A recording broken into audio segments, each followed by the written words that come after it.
ډیر خبره نو مزړه مثال خبره سړي عمل مثال خبره زما په باندې کله شپه خرابېږي دی راځي the last پنخو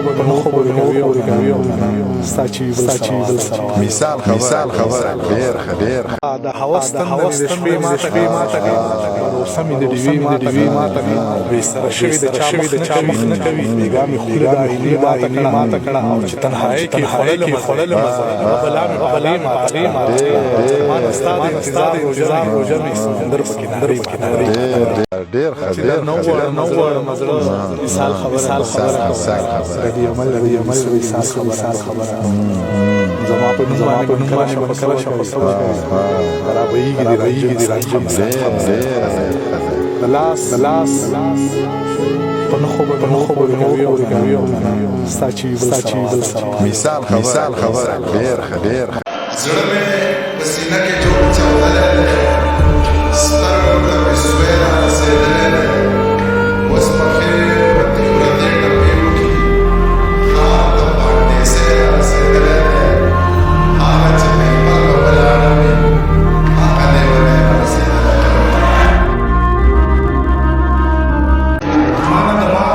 زړه ته پوسونه کوي او د خلک څومره ګران سوالونه کوي زه چې بار باندې فړلې چا هغه پنځه وخت منځونه کوي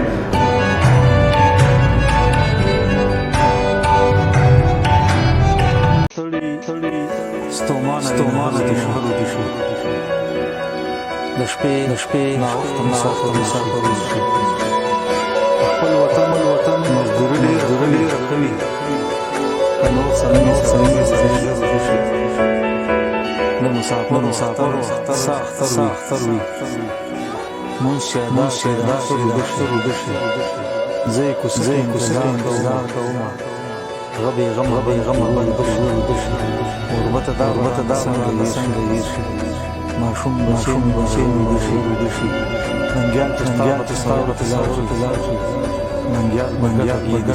سري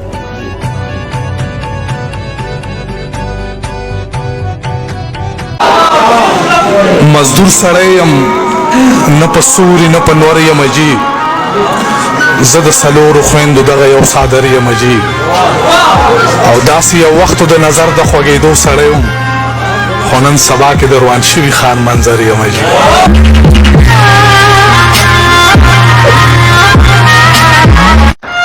د ورځې نه وي خو د شپې راوځي ستا د یادونو قافلې راوځي چې ستا خطونه به پراته وو پکې د هغې جیب نه اوس تسبیح راوځي خلک زما د بزرګۍ قایل شو د یار په مخ باندې دانې راوځي د شرافت ثبوت دا بس دی که نه ښکلي زما په بهانې راوځي د مازدیګر ټیکه زما سره ده شیخان خبر کړی چې د شپې راوځي او چا چې به درس د زندګۍ ورکوو اوس هغه هم له میکدې راوځي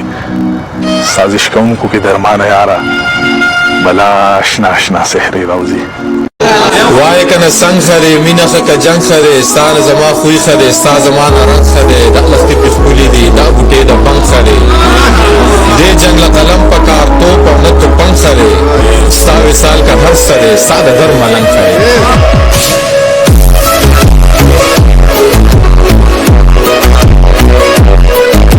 راستړي ژوندون ته په یو دوه کې حیران خلک شته دی او دلته کې اوس هم په لمبو د ګزران خلک شته دي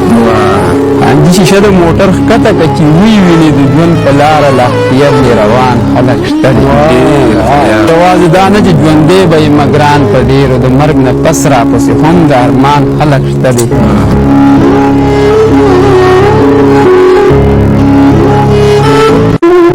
بابکه ته د ورک پښتون د اوښکو ترجمانې بابکه د دې خاورې د برخو د زړه جانانې د امن د لیلا په خړه پوزه کې پیزوانې منصورې د قاضي دربار ته دار پسې روانې په چغه دې لړزېږي غرونه اوسه پورې ځوانې وطن که ګاڼه پروت دی ته یې نه یې باچاخانې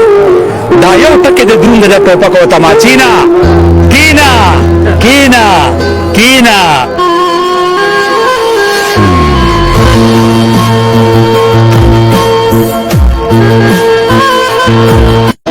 چې پېته کاله ژوندون خو څه وړه تجربه نه ده پېته کاله ژوندون خو څه وړه تجربه نه ده او د هر سړي د مینې پرسنټیج راته معلوم دی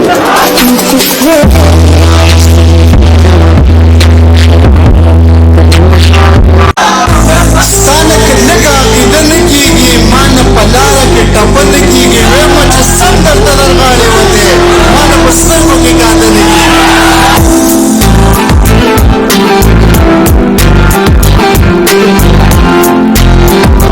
چې ژوند کوو نو خامخا څه کار خو به کوو د رزق وسیله ده نو روزګار خو به کوو او دنیا ګورې همیش له په امید باندې خوړی شي ښه به شو خو لږ لږ انتظار خو به کوو